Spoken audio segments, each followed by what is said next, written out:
Hello and welcome to the Buy Sell Hold Spotlight presented by Sports Car Market Magazine. I'm Darin Roberge. Before we begin, please take a moment to like this video and subscribe to our channel. Also be sure to join in the conversation and share your thoughts by leaving us a comment below. Our guest today is Brad Phillips. He is the Senior Vice President of Business Development for Armed Sotheby's. Welcome back, Brad. How's it going? Nice to be here. Good. You guys have been really, really busy since the last time you visited with us. Why don't you tell us what's going on with RM? Yeah. When were we here last? Like Monterey? We did kind of a Monterey wrap up. Was that when I was with you?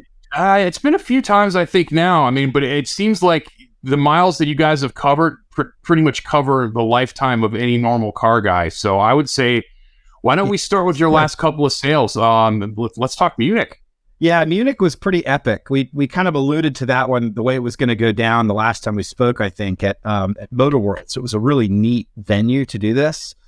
And blew it out of the water. I think the final result was like we sold all but like 7 cars or something. It was over a 90% sell-through rate, which was really cool. And some of the cars that, you highlighted that we can talk about some, the ones that blew it out of the water, like we had estimates of 20 to 50 euros, 1,000 euros on some of these cars, like the BMW CSL, the 97 M3 Evo. But all those cars went 300 and some thousand euros, 286,000 euros.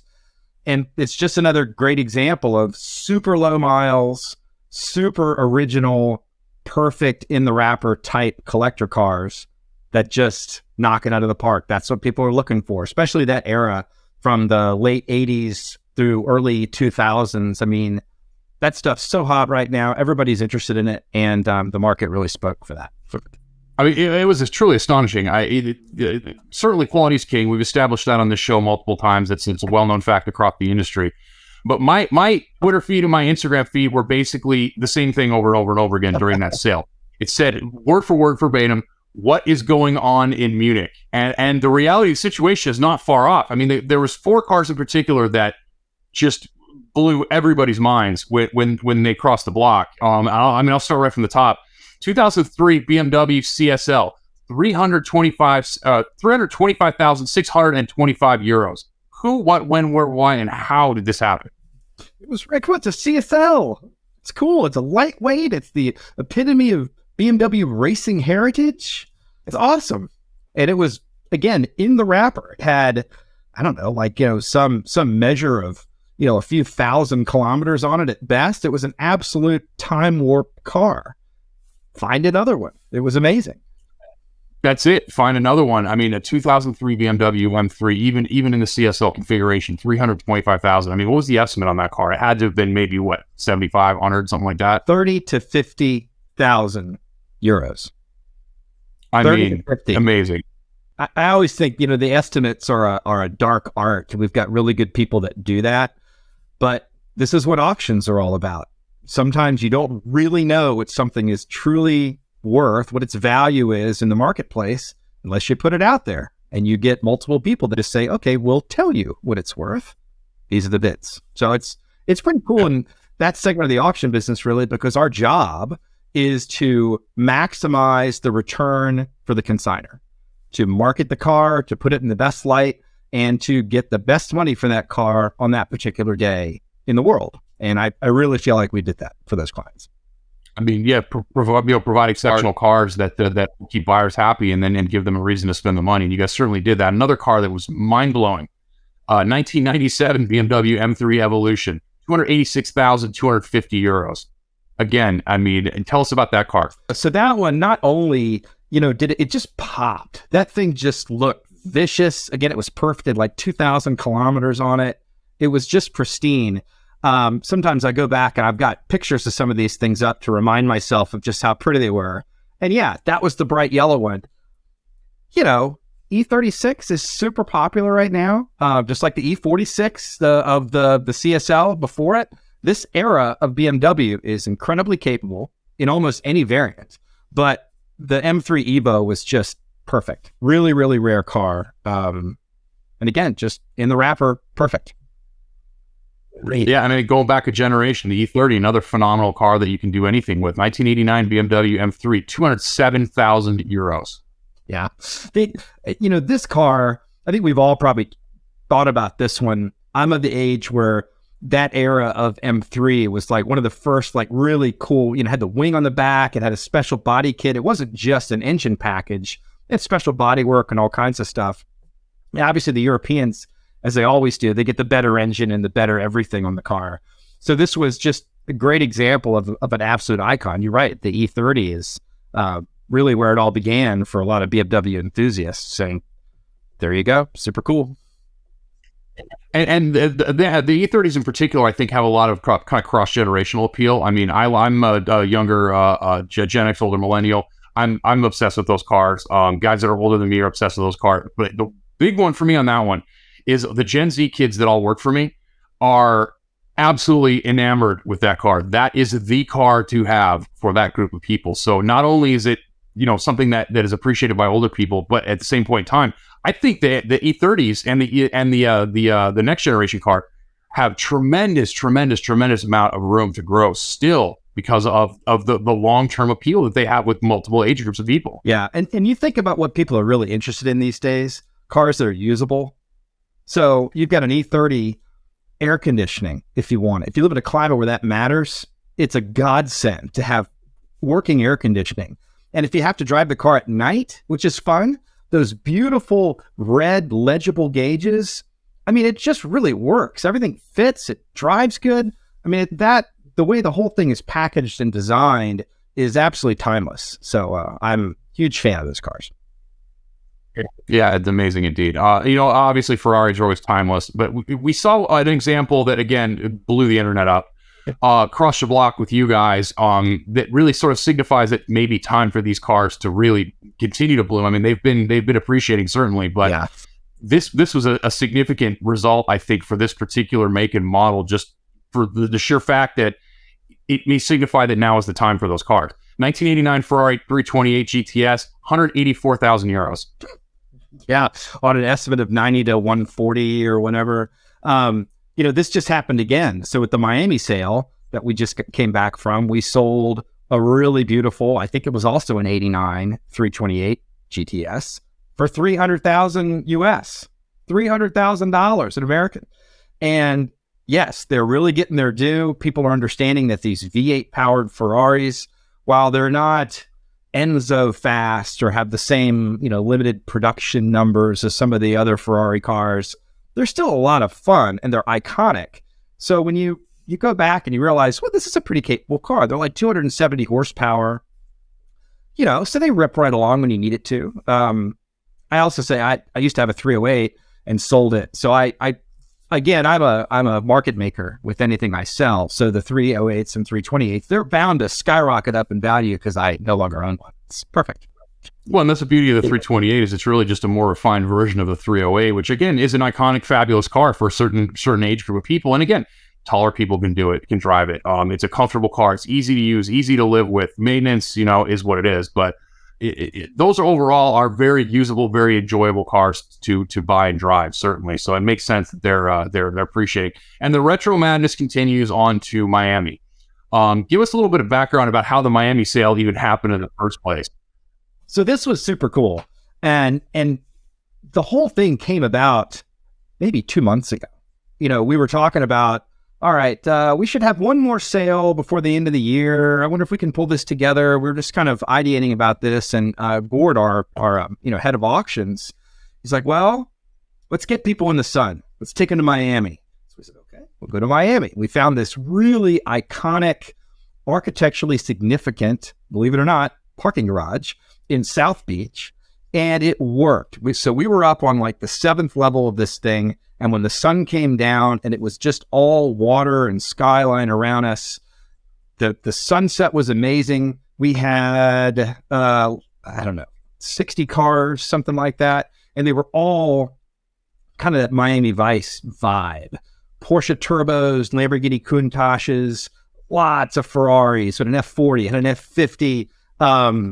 This was, and an Enzo. And we just really ripped them through. Bugatti Chiron, Sport, EB110. I mean, you really kind of went through the hits of this. And we sold, all of them but one car. And it was amazing. And I think it was like 40 million all in by the end of the night. It was essentially an auction we had a DJ. It was cool lights and stuff, and it was like a party. But we're make $40 million in sales that night, and it was quite a way to end the year. Everybody was pretty excited about it in the U.S., and now we're already looking forward to the next ones. But it was amazing. It was really, really fun to be in the room. Had a great, active bunch of people, and the cars we had were. We set records on several levels, and we could talk about some of those cars, but it was unbelievable. Yeah, I mean, it really did look like a fantastic Miami catered, curated type of experience. I mean, the cars, obviously, the house music, the parking garage aspect of it added a rawness to it that I think was really creative and really interesting. So very, very, very cool sale. And again, the internet blew up with the results from what you guys accomplished there. The big one, of course, 1987 Mercedes-Benz 560 SEC, a 6-liter AMG car, $720,000. Those cars have arrived. It was loony when that car just kept going, and we're like, okay, all right, we think it's cool. They really think it's cool. And those AMGs, the 6-liter engines, they're modified for more performance, as well as it's got special, the special seats and body cladding and all this stuff. I believe that the one you're talking about too was a wide body, so that was even more special, right? But yeah, $720,000 for that car. And afterwards, as the auction was winding up, the family, it was a whole family that was there that had bought the car, and they opened those doors, they climbed in, they shut the doors, they were doing selfies inside the thing. It's so fun to see somebody like really excited about a car. Not that you just spent a bunch of money on one, but that they were like, this is the coolest thing ever. You could tell they could not wait to hit Cars and Coffee with that thing at their first opportunity and blow everybody's doors off. Super cool. And that's what it's all about. And those cars are an ASMR experience too. I mean, the way that the switches sound and those big, heavy, like army tank doors and like the whole nine, like those cars are just a sensory overload, even in the little details, which is cool. And that wasn't the only one. 1989 Mercedes-Benz 560 SEL 6-liter again AMG car, $257,600. I mean, the verdict is in. The AMG cars are incredibly hot. Yeah, absolutely. Yeah, and that one wasn't a wide body particularly, but it had all those fun AMG specific 80s sort of touches to it. It looked like nothing else. It was really, really cool. Very cool. Another great car that you had that achieved a really an amazing result that was all over the internet. Lambo 1991 Lamborghini LM002, $368,000. Again, and that's what, double the estimate probably. Those have been coming on stronger. I'm a huge fan of the cars. You think of what they were built to do, right? It's a Countach driveline, essentially, in this giant thing. It's so much fun. So 360, I still think there's room to go in those. And we talk about what these cars could eventually do. Will an LM be $500,000 one day? I absolutely think we'll see it. Well, and I think a lot of people still don't know about that car. I mean, just a couple of years ago, I had one in Monterey that I was driving around in, and people were dumbfounded. What is that, a Hummer? And it's like, no, this is Monterey Car Week, and you're here. You should know what this vehicle is. So I think the word is still kind of not completely out on that car. So give it a little more time. I mean, they're fascinating, interesting vehicles that are just the most impractical, slowest, ridiculous things ever. But you could pull a house right off its foundation with one of those things. I mean, they're incredibly powerful. Well, I'll disagree with you on slow. I mean, for something that big, 400 horsepower Countach engine in it. And I mean, I think they ripped 60 in, 6 seconds or something. Not bad for probably 4 tons. I don't know what they weigh, but pretty heavy.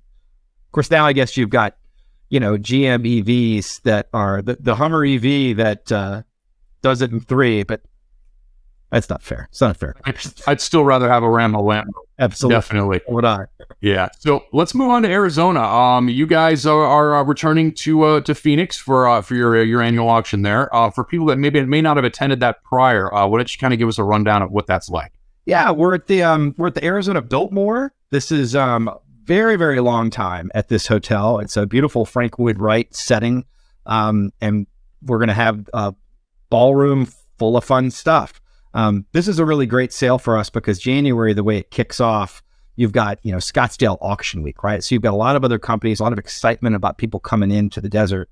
I think we'll probably have 80 cars, something like that. And this year we're going to do it on a one evening sale. So it's going to be done on Thursday of Auction Week. And it's just going to be a great time. So I encourage everybody to come out to the billboard. It's a phenomenal setting. And again, amazing stuff. We have a little bit of everything there. E-Type Jags to new limited production Ferraris, a little bit of everything in between. It's a really great way to kick the year off and just say, okay, here's a little something for everybody. Yeah, it's a beautiful setting, no doubt. And, kind of scattered little bars in and around the place, just kind of add to everything. And the lighting of it, it's a very well designed, obviously, interesting place to hold an auction, and it works phenomenally well for what you guys do. So let's not delay any further. Let's start talking cars here. The top of the heap, 1965 Shelby 427 Competition Cobra CSX 3011. This car checks a ton of boxes. Let's start from the top here. It's a Cobra Caravan press car. It appeared in a movie with Elvis. It was owned and raced by an F1 driver. What hasn't this car done? Yeah, that's very true. It kind of hits this, all the hallowed things that you want one of these cars to have done. And the fact that it was on this press caravan is a really interesting thing. I mean, they use this as the sales tool to sell as many of these cars as they could, potentially build. 560 horsepower, something like that. I mean, ridiculous amount of power. I mean, comp Cobras are ungodly. If you've ever driven one of these things, they are absolute brutes. So to have one like this with this kind of provenance, a lot of people have been around, the BMW. Elvis was really into cars, BMW 507s, Mercedes 600s, like Matt and I have talked about past. So for him to be associated again with this car, even in a film, that's another really great thing. It's going to be really cool to have it. And every time there's a new, CSX car that comes out on the market, it's an exciting thing. Everybody's interested. It's a big deal, and it's a well-sorted, well-vetted car, too. Cobra Automotive was the most recent group of folks that restored it. Obviously, they know everything about these cars. Yeah. It's been shown at multiple SAAC events, and it is widely regarded as the most photographed Cobra ever. The name of the movie that Elvis was in was called Spin Out. So I did preview that prior to us talking today, and it's quite entertaining. So worth watching it for sure. Let's move on. Next car up, 1952 Pegaso Z102 Berlinetta by ENSASA. One of only 83 Z102 chassis produced, one of 11 to wear the ENASA Berlinetta coachwork, and it also features the bigger 2.8-liter engine with 4 carbs. Give us a rundown there. But this is, you look at how beautiful this car is and how it was designed. This car also went 151 miles an hour back in the day. So, this is very early performance. I mean, the only thing in this era that you really think of that was this fast, it's pretty limited. I mean, like Mercedes Gullwings, things like that were up in that range, but it was pretty unusual for cars to go that fast. So really, really neat car. Pegaso is a really cool brand. I think it's something that people will buy because they know they can show it. There was something that we just read also, Pebble Beach Concours. This upcoming year, they have a special Pegaso class. So when you think of the timing of selling a car like this and what someone can do with it, that might be entertaining for someone to say, I can buy this car and I can enter it in Pebble Beach potentially. So we'll be watching the fairway for this car after the sale. Certainly, I mean, if you're looking to punch your ticket to the green at Pebble Beach, this is a very quick and easy way to do it. And this car has been shown everywhere. I mean, it's previously been in Pebble. It's done the Quail. It's done Amelia. It's been shown at Arizona. Longtime enthusiast owner, and as you stated, 151 mile an hour top speed, which was at the time the fastest car in the world. In addition, it was also a factory-retained supercharging test car as well, and it also appeared in the 1952 Monaco Grand Prix. So. If you're looking to go to Pebble Beach and be featured in their feature class again this year, and you want a cool Spanish car that you're not going to see anywhere else, like this car checks an absolute ton of boxes. Another car that does that as well, 1953 Fiat 8V Coupe by Ghia. It's a unique one-off aluminum alloy coachwork designed by Exner and Menbuano. One of 15 8V chassis distributed to Ghia, and the only one not completed as a supersonic car. another car that can get you pretty much, the keys to anything you want to get into. Yeah, the styling on those little 8Vs is awesome. And the engine is as cool to look at as the outside of the car too. Really, really cool. Yeah, incredibly interesting car. It's very established ownership history, comes with the car going back to 1957. It's been meticulously restored through the 90s and early 2000s. It's completed the California Melee. Again, another car that's been shown everywhere. The Quail Villa d'Este, 2-time Pebble Beach car. This car gets you wherever you want to go, basically. So if you're looking for an experience, which is something that we talk about a lot on this show, this is a pretty quick and easy path to achieving that. So let's move on to a little bit more modern fare here. 1999 Lamborghini Diablo VT Roadster. Lamborghini's first production convertible, I guess if you want to call it a convertible. One of just 200 made, just over 18,700 miles, and a very rare titanium silver over black color, and it's got everything, factory toolkit, leather interior, you name it, you're looking for it, service, invoices. And an interesting factoid about this car, this is the first year for the retracting headlights. And these were borrowed from the Nissan 300ZX originally, which a lot of people don't know. In addition, this vehicle was serviced 200 miles ago. What are your thoughts on Diablos in the marketplace? For me, I think these are the absolute pinnacle of collectability with Lamborghinis. I think these are the best Lamborghinis ever made. What do you think on that? These are bold statements, Darin. I'm aware. I'm very aware. I like them. And what's really cool is you think about where in Lamborghini history this car slots in. After the Countach and before the Murcielago. So that shows you, like, they didn't make, it's not like Lamborghini has made 80 different models of cars over the years. You can really drive down the lineage because they tend to run a car for a good long while. The Diablo is cool. I think this one, they came out, it was Chrysler. When they first came out, Chrysler had bought Lamborghini and brought it out, and they were just this close. They had like a profitable year or something, and then the world ended again, and they went back and, venture capital bought them out again, all this private equity stuff. So there's a lot of turmoil in Lamborghini kind of in the time frame of when this car was out there. But this is a visceral type car. It's got a link back to that LM002 we were talking about too, because VT, right? Viscous. It's got a 4-wheel drive system, and now it's not that unusual for really high performance cars to have an all-wheel drive system of some kind for maximum traction and braking and all this stuff. But this was still a little bit unusual in this era. But they borrowed that in a modified form from that giant sand dune crusher, BLM that we talked about. I don't know. I'm with you. I like these cars. When you talk about the era, this is when people are highly interested in these things. I think it will sell really, really well because it looks good. That silver, I think it's got a black interior also. It's just got a really, really nice, stately sort of feel to it. And it's a 200 and some mile an hour car. I mean, it's incredibly capable. Go out and do anything you want in it. Yeah, I think it's going to be huge. I don't know if I'd say it's the best one ever in Lamborghini history. I kind of like, Miros and Countaches and stuff. I think they get their due too. But in this time period, there was a lot of cool stuff happening with Lamborghini, and these are mega supercars. They are really sort of the first real deal supercar from Lamborghini, aside from the general insanity. But I would have one of these over at Countach any day of the week. The reality of the situation is these are kind of a nice break between the two generations of cars, whereas you have the Countach, which is totally insane and kind of unusable in a lot of capacities. I mean, there's certain people out there that would certainly disagree with me on that, but this has a little bit of refinement, but it's not the level of refinement that the Audi influenced cars are today. So you still get the general insanity of a Lamborghini, but it's a little bit more usable and a little bit easier to sort of live with. This said, I also really like Espadas, so take my opinion on Lamborghinis with a grain of salt. Moving on to the... It's great. Moving on to another later model supercar. And this may be my favorite car that you have in the sale. 2008 Spyker C8 Spider. One of 121 produced, one of 4 in yellow. This car looks phenomenal in yellow. You see them in silver pretty regularly, and which looks amazing too. But the yellow is really intriguing on this car. 1 of 15 with a periscope rear view mirror, which if you haven't seen this, it's steampunk engineering at its best. I mean, in fact, the whole interior of this car is very Art Deco, kind of hybrid steampunk awesomeness everywhere.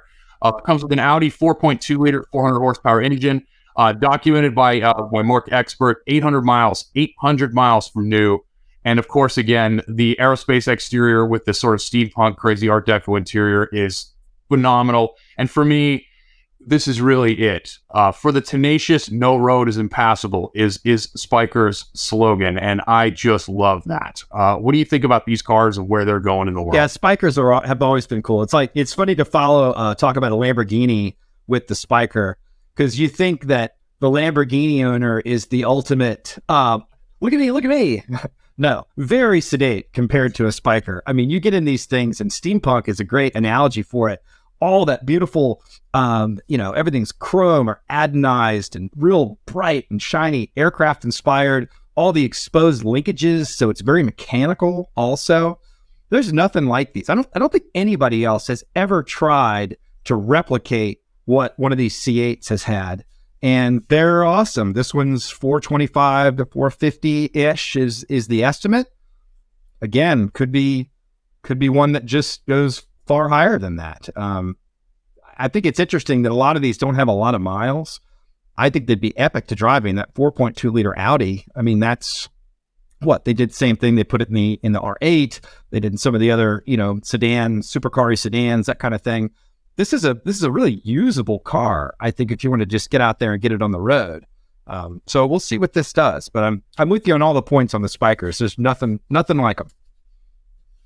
Yeah, it's an incredibly unique, incredibly cool experience, definitely. And again, I mean, I think maybe like the Haraya Pagani potentially sort of has similar takes on the interior. Yeah. And you're right about the exposed linkage. That is just one of the coolest design things that has come about in the last several years, and the way that it's been done.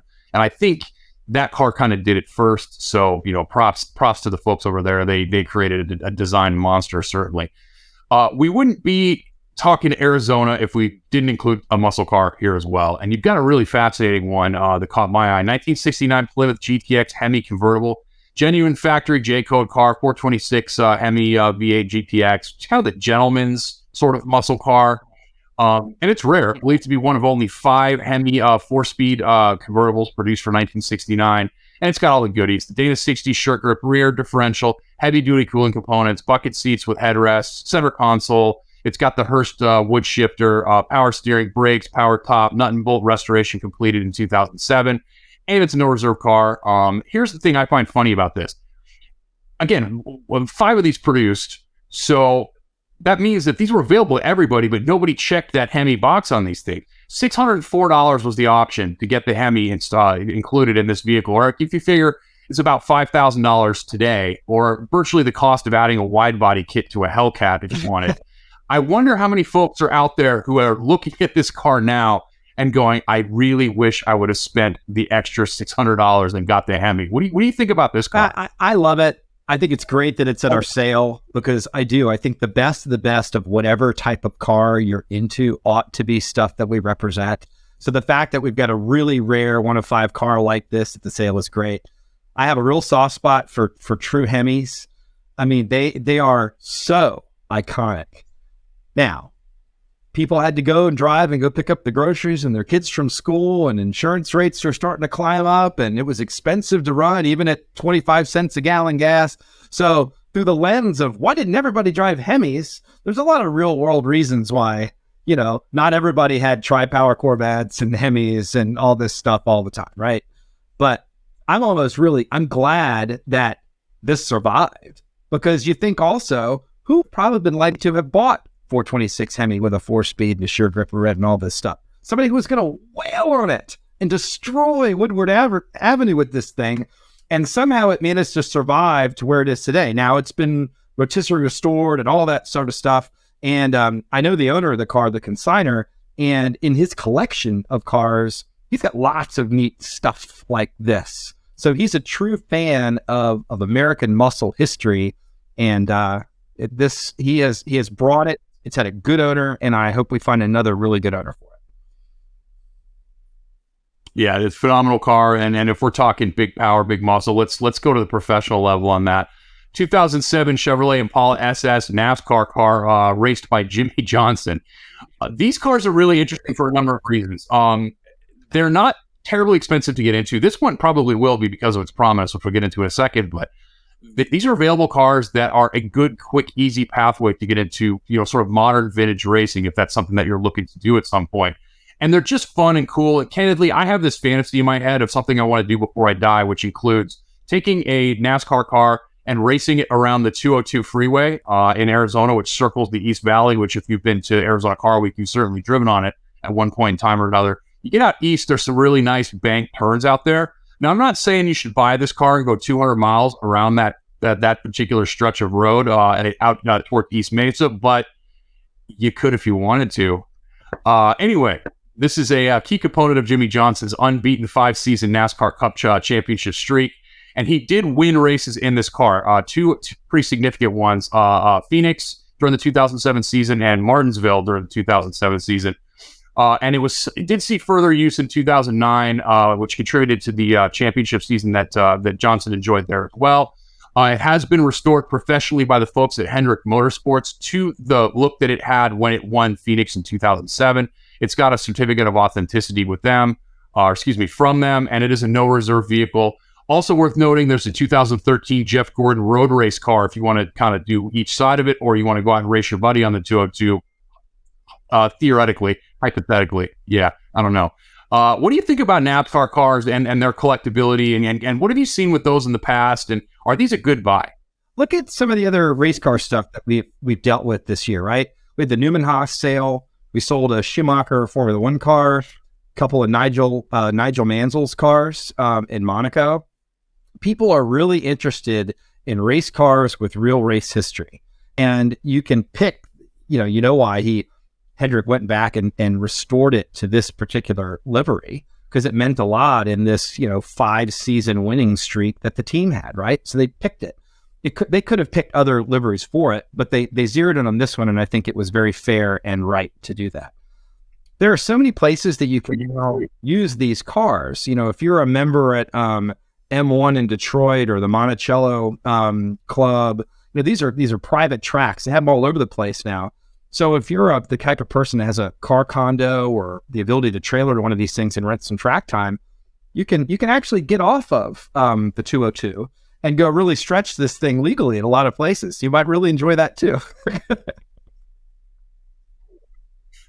That's certainly probably a better option. And the additional advantage here, the additional bonus here is that these are incredibly visceral cars. They are big, they are loud, they provide an experience that is just astonishing to be behind the wheel of them. So it's something that you're not going to find doing really any other type of vintage racing or any type of exhibition stuff. Or like you said, this gives you a perfect example to join one of the many sort of automotive country clubs that are out there if you're not already doing that. And what a showstopper if you pull one of these things out of one of those. Incredible car. Yeah, and $150,000, $200,000 ish. I think that's our estimate for this.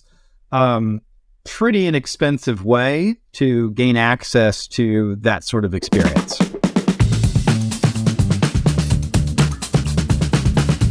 Okay, Brad, you get a first-hand look at the collector car market that very few others get to enjoy. So you have all kinds of access and all kinds of knowledge, and we're going to put that to the test right now. Give us one car to buy, one car to sell, one car to hold. Arizona Car Week predictions. Let's go. All right. I've got notes. All right. He comes prepared. What would I buy? I would buy the 2019 Ford GT, our estimate of $850 to $950. Those things are going to keep going up. There's no doubt about it in my mind. They're super special. And if you have the opportunity to buy one of these fantastic cars, I would buy it. You're welcome to buy ours, of course, and then hang on to it. Sell? I would sell the LaFerrari. And I love LaFerraris. I think they're super cool. These later model, F40, F50, Enzo era, and up to LaFerrari, they are crazy, crazy hot right now. Everybody wants one, and the market is just screaming on these cars. So if you own one and you want to get $4 to $4.5 million for it, this is probably a really good time to do that, because they're proving that these cars are selling for a lot of money. And every time they go up another 10 or 15%, everybody just kind of goes, well, okay, so we're not done with that curve yet. But if you've got one and you want to sell it, this is a good time to do it. You can, of course, hold and see what happens later, but go ahead, go for it. Let somebody else take a little ride for a while. And then on hold, I would say we have a 56 Porsche Speedster that we have in the auction, right? And I say hold on right now because while the car will probably sell very well and they're very iconic, there's a lot of action right now in the 80s and 90s and early 2000s stuff, right? And sometimes I think people are really enamored with the gizmos and the new and that kind of thing. Well, at some point, everyone's going to go, well, don't we wish it was just so simple again? It's a cycle, right? People do this kind of thing all the time. And what are they going to go back to? They're going to go back to Porsche 550 Spyders and really dead nuts, simple, great handling, iconic cars. And if this 56 Speedster checks all those boxes, so that will be one if I owned it, I'd probably just leave it in my garage for another day, and then we'll see what happens. But anyway, those are my comments. I would agree. I think there's plenty of room on those cars. I mean, we kind of saw them balloon in like 2013, 2014, and now we're at a point where they've kind of settled back down again, and they are an incredible value for a lot of reasons that probably will go back up again. I mean, these are timeless cars. All the mid-century sports cars from Porsche, Ferrari, Mercedes, etc., are absolutely iconic and timeless and have multi-generational appeal. And I agree with you completely. I think that they're pretty quiet right now. So now's the time to grab one of those and sit on it and enjoy the ownership experience there. Any closing thoughts? Well, we've talked about a bunch of our sales that have finished up, right? Arizona's coming up. Next one on the heels of that will be Amelia Island. Can't wait to be there as well. We've got a new facility we're going to be in, and the consignments are rolling in for that. So I would encourage people, if they've got really, really great stuff, call us up. Be happy to consign it for you and move it down at Amelia Island. And then we got the rest of the year moving right on. And if people want to consign or register to bid or just want to learn about anything that RM is doing, where can they go to learn more? rmsotheby's.com is a really easy place to do it. And you can kind of look at a map. You can see where a consignment specialist is. We're easy to find. And hopefully at a car event or somewhere that you've been, you've met one of our friendly people. And if you haven't, hey, they could even call me. So whatever you like, we got a lot of ways to find us. I would like to thank Brad Phillips for joining us today. To learn more about anything that we discussed here, be sure to pick up the latest issue of Sports Car Market Magazine by visiting the link in the video description down below. As a reminder, if you enjoyed this conversation, please take a moment to like and share this video, and don't forget to subscribe and hit the bell icon to stay on top of future episodes. I'm Darin Roberge, and thank you for joining us on the Buy, Sell, Hold Spotlight.